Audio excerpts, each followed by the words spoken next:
انا قريت اكتر من 20 كتاب بيتكلم عن ازاي تتحكم في وقتك وازاي انت الملك بتاع الوقت بتاعك، واديني خلصت كل حاجه في 7 نقط. اول حاجه لازم تعرفها ان الناس زي ستيف جوبز، ايلون ماسك، كل دول عندهم نفس ال 24 ساعه بتاعتك.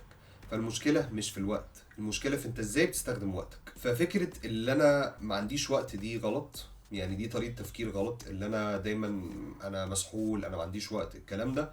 انت عندك وقت بس انت مش بتستخدمه صح. صدقني انت دايما عندك وقت بس انت مش بتستخدمه صح. ولو مش مصدقني افتح السكرين تايم بتاعت موبايلك وشوف انت بتضيع وقت قد ايه على السوشيال ميديا. فانت دلوقتي لو حطيت في دماغك اللي انت تقدر تتحكم في وقتك، ده هيفتح لك الطريق انك تعرف فعلا تبقى عندك تايم مانجمنت وتعرف تتحكم في الوقت بتاعك. تاني حاجه مهمه لازم تعرفها ان انت يا تقول لا يا تقول يلا جدا. اول حاجه لازم تعرفها ان انت محتاج تقدر الوقت بتاعك. فانت دلوقتي في خروجه مثلا انت مالكش نفس انك تروحها قوي ومكسوف انك تقول لا، فانت دلوقتي لو نزلت الخروجه دي يبقى انت هتبقى ضيعت وقتك وما انبسطتش. بس لو قلت لا انت هتبقى استفدت بوقتك ده. والناحيه التانيه لو انت لقيت مثلا خروجه انت نفسك تروحها جدا فروحها، علشان انت عايز تنبسط وده هيخليك ترفع عن نفسك. بس الفكره اللي انت لو قعدت تعمل حاجات انت مش عايز تعملها او حاسس انك مالكش نفس تعملها وتضيع فيها وقت، هتقعد تاكل من الوقت بتاعك. فهي دايما يا اما يلا بقى يا اما لا خالص. تالت حاجه ودي بحبها جدا هي التو دو ليست. كل يوم قبل ما تنام افتح كده النوتس بتاعتك او هات ورقه واكتب فيها اللي انت المفروض تعمله. الحاجات دي اولا بتديك احساس اوف اتشيفمنت او اللي انت انجزت حاجه لما تعملها، حتى لو هي حاجه صغيره بس صدقني هتفرق معاك قوي. تاني حاجه هتنظم لك اليوم بتاعك. وتالت حاجه هتخليك عارف انت عملت ايه النهارده، عشان معظم الوقت انت بتفتكر ان انت مش برودكتيف او ان انت ما استفدتش بيومك وان اليوم ده على الفاضي. فده بيخليك باحساس ان انت مش طايق نفسك او ان انت مالكش نفس، وده بيخليك الايام اللي بعدها برضو ما تعملش حاجه. رابع حاجه ودي ايلون ماسك بيعملها اسمها تايم بلوكينج. ان انت في وقت معين، الوقت ده بنسميه من كتاب ديب وورك ان الوقت ده تركيز بس. ده مثلا انا بخليه لحاجات مهمه جدا زي مثلا التمرين، او مثلا ساعه لساعتين من شغلي بيبقوا دايما ديب وورك. واللي انا بعمله اللي انا بحط موبايلي في حته بعيده واعمله دونت ديسترب، اللي انا بخليه محدش يزعجني.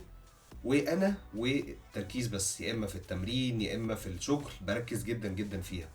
ودي اهم حاجه، دي صدقني هتنجز فيها كتير جدا وهتعرف تستفاد بوقتك في حاجات تانية. كان في حاجه اسمها باركنسونز لو، يا رب ابقى نطقت اسمه صح. ودي كان ايلون ماسك بيتكلم برضو عليها كتير قوي قوي قوي قوي. هي ان الشغل بيمتد على حسب الوقت اللي انت اديتهوله. فانت لو قلت انا هنجز التاسك دي في شهر هتعملها في شهر، لو قلت هنجزها في اسبوع فغالبا هتعملها في اسبوع. فعشان كده هي الورك بيكسباند على حسب الوقت اللي انت مديه. هي عمرها ما كانت بالوقت. وانا فعلا لما انا كنت في الجامعه في ايام لما انا بيبقى عندي وقت كتير بقول انا هقعد النهارده اليوم كله اقعد اذاكر. وفي ايام انا كنت بشتغل وبتمرن مع جنب الجامعه. في ايام ببقى فعلا مشغول فيها جامد قوي، بيبقى عنديش مثلا غير وقت اللي انا اذاكر فيه مثلا ساعه او ساعتين. فانا في الساعه والساعتين دول بقعد اذاكر.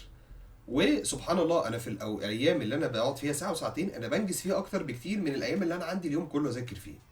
ففعلا اللو ده حقيقي. سادس حاجه ركز على الحاجات اللي انت قوي فيها وغير كده اديها لحد تاني. مثلا خلينا نقول ان انت حد كويس قوي في الماث، ما تروحش تحاول تكتب وما تقعدش تحاول تكتب ليترشر، علشان ده في الاول وفي الاخر مش هيعمل حاجه غير ان هو هيضيع لك وقتك. وان حد تاني مثلا عنده التالنت ان هو يكتب وبيحب الكتابه هيبقى احسن منك 100 مره مهما انت حاولت. فانت حاول تركز على الحاجات اللي انت قوي فيها. فعشان تستفاد بوقتك صح وتستثمر وقتك صح حاول دايما تشوف انت قوي في ايه، وغير كده حاول تديها لحد تاني. وذر بقى انت الحد التاني ده هتديله فلوس مثلا عشان يعمل لك الحاجه، او اللي انت هتعمل لك خدمه فانت تعمل له خدمه دي ترجع لك. بس في الاول وفي الاخر كل ما بتركز وقتك على اللي انت تعمل حاجه انت كويس فيها هتبقى اسرع فيها وافيشنت فيها وبتنجز فيها، وهتبقى متفوق فيها جدا على اللي حواليك. فدي حاجه لازم تبقى مركز فيها جدا. ما ينفعش التفوق في كل حاجه. كل واحد فينا عنده حاجات هو كويس فيها جدا وحاجات هو وحش فيها، فانت لازم تكتشف الحاجات دي من بدري. سابع حاجه ودي حاجه زادت بعد دخول الانترنت، حاول تاوتوميت اي حاجه تقدر عليها. اي حاجه كل ما تبقى اوتوميتد طبعا كل ما هتبقى اسهل بكتير جدا في ان انت تعملها وهتبقى سهل عليك انك تنجزها. مثلا دلوقتي لو انت عندك ميتنجز كتير حاول تحط الميتنجز دي كلها على جوجل كالندر او تبقى حاططها على اي كالندر عندك، فبحيث ان الحاجات دي تبقى اوتوماتيكلي بتحصل ويبقى انت عليك بس اللي انت تخش الميتنج. ودايما حط ريمايندرز وخلي الحاجات دي بتجت تريجرد في وقت معين من اليوم او حاجات معينه عشان تسهل الدنيا عليك.